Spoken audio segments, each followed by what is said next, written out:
Magic 89.9. The halftime show with JJ. Yun! Okay, what's up? It is the halftime show with me, JJ, and I'm being joined by Junior Jock. Her name is Anna, and I'm not alone in the booth. We got four legendary, amazing dudes. Don't worry, guys, hindi sila late. Kasi ang dami na sa Kick. That is kick.com/magic899TV. Almost 100 people are waiting for you guys. Ladies and gentlemen, in the booth, we have Four of Spades. What is up, dudes? Hello. Yo. Hey. Hello. Hi. Good afternoon. Teachers to this. Okay, for those who don't know, just in case lang may hindi pa nakakilala sa inyo, you can start introducing yourselves, starting with you, Zild. Hi, ako si Zild. Nandito ako sa pinakanan. Ngayon sa booth. Oh, yeah. Ako si Unique, katabi ako ni Zild tsaka ni Blaster. Ako si Blaster, katabi ni Unique.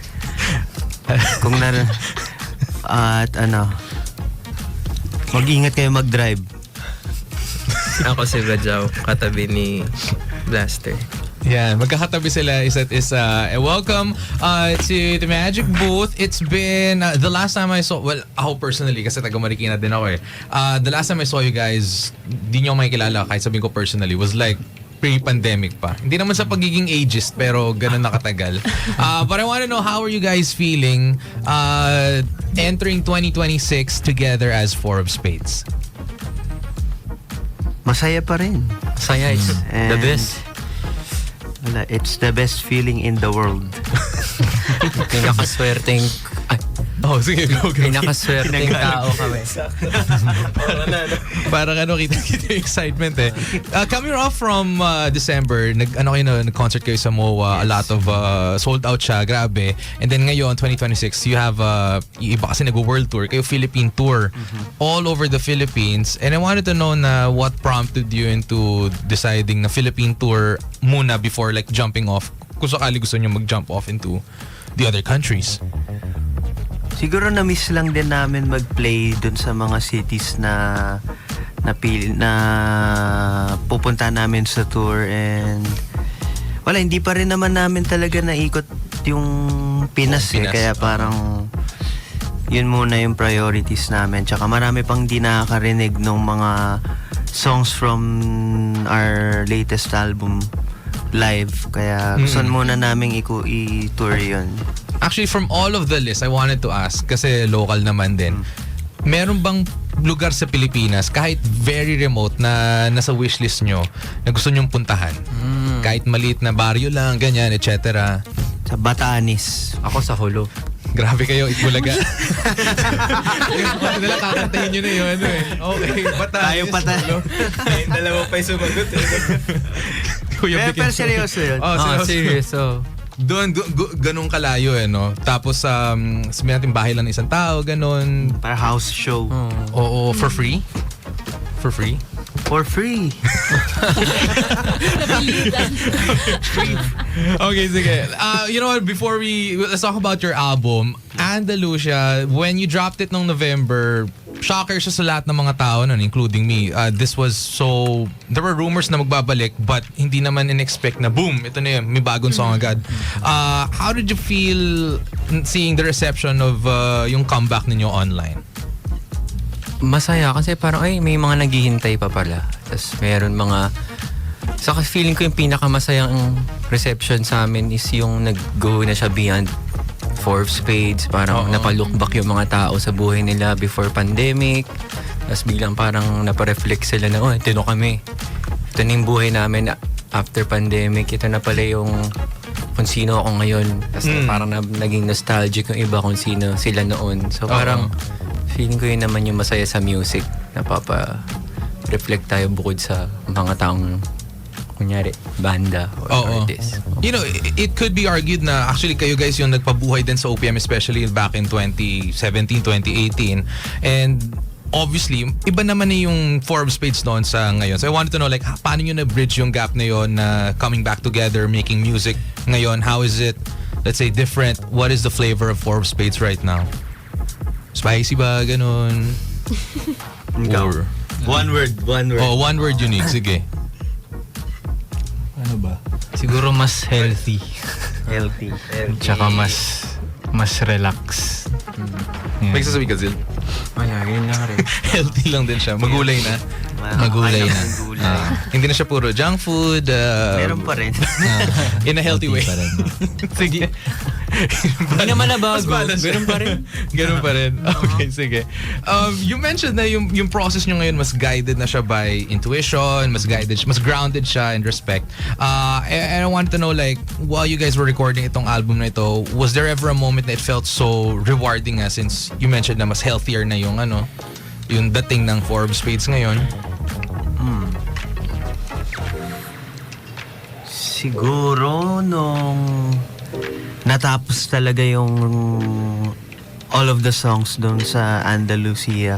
Kasi parang doon lang rin namin na-realize na first album talaga namin apat together. Oo. Kaya parang sa wakas, parang technically second album ng Four of Spades pero kaming apat parang ito talaga yung una naming album. Kaya yung, alam mo parang may payoff. Oo. Kasi parang doon nag-conclude yung Yeah. years of kung ano-anong mga bagay. And finally, nagkaroon kami ng ganun, full body of work. And I'm assuming, dream nyo rin naman to before then Yeah. makapag... Others was to perform here, pero at the same time was perform a full long album together as the four of you. You mentioned din na ang tawag dito, na parang meron kayong mga ginagawa together to revive old habits. Like sometimes, pag nagugutom kayo sa gitna ng gabi, sabay na lang din kayo kain or nagpapantay na aircon. I wanted to ask, like, was this bond like present pa rin ever since? And you know, like, going back at it right now, was it like, parang, alam niyo yung tinatawa nila parang, dati ganito lang, tapos ngayon ganito pa rin. Something nostalgic ba in that sense? Pag napapadalas yung pagiging nostalgic namin, pinipigilan namin kasi para kaming ano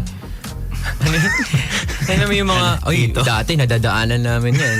Ngayon, di na ganun yan. Parang nakasakit na likod pala yung gano'n. So, ano ba?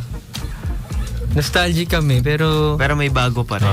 Parang pinipilit namin na every time na magkakasama kami, either musically or sa as yung magkakaibigan, laging may bago. Para move forward lang sama-sama.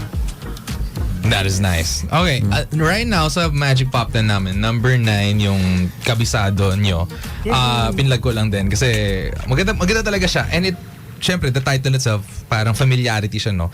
And I wanted to ask about you guys in that sense, as friends, no? May times na kabisado natin yung isa't isa, pero were there moments na between the four of you, nagkaroon kayo ng moments sa parang, ganito din pala siya, akala ko ganito din, you know, something new nga as Blaster said. Throughout siguro recordings or kahit hindi recordings, like times out as friends kayo, ganun.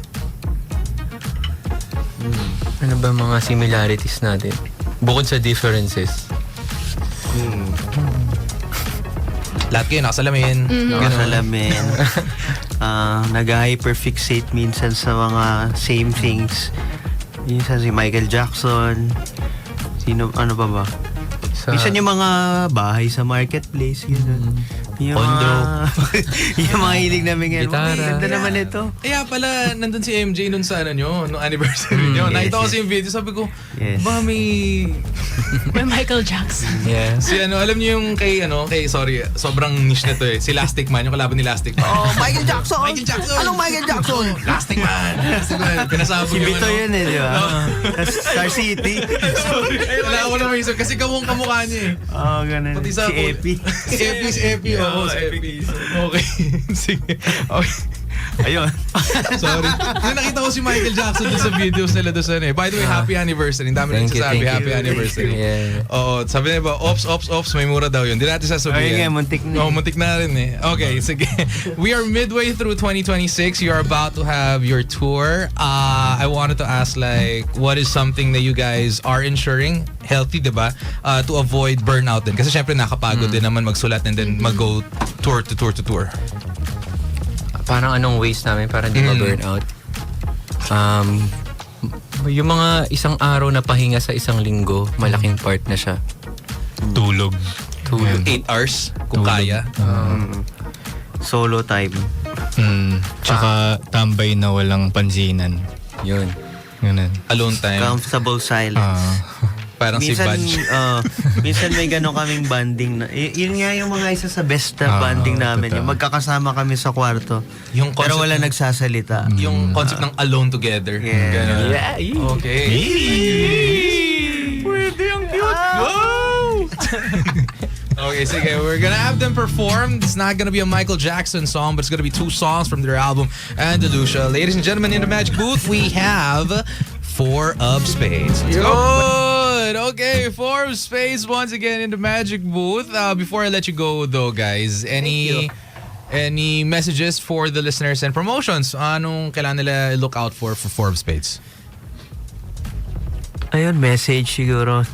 Thank you guys sa patuloy na pagsuporta sa aming apat at yun, mahal namin kayo and ayun, meron kaming paparating na tour. Andalusia tour. Andalusia tour at eto. May 31 sa Davao. Yusef Gymnasium. Sige. Pasa-pasa. Sige. Isa-isa, one. May 31 Davao sa USEP Gymnasium. June 6, Santa Rosa Multipurpose Complex. Sa June 27, Cagayan de Oro, Aquilino Pimentel International Convention Center. Grabe. Layo. July 18, Cebu, SMC side, Cebu Arena. Wow. August 16, Baguio, John Hay Convention Center. Okay. Meron bang mga upcoming surprise places? Surprise nga, ba't mo sasabihin ito? Pero ano? Meron. Meron. Okay, surprise. Yeah, surprise. Okay, thank you so much. For those who missed out on the interview, it is up on our Facebook page. That is facebook.com/magic899 TV. By the way, it is now 2:08. This time check is brought to you by the Department of Energy. Join Autosnat efficiency. 1 hour, 1 energy, 1 nation. Switch off lights and unplug unused appliances every Saturday, 8 to 9 p.m. Kailangan ko lang gawin eh. But thank you guys so much. Balik kayo. Thank you, guys. Bring you back Thank to you. more of the music. We are today's best music. Thank you. Magic 89.9. World Pop. Your world, your music.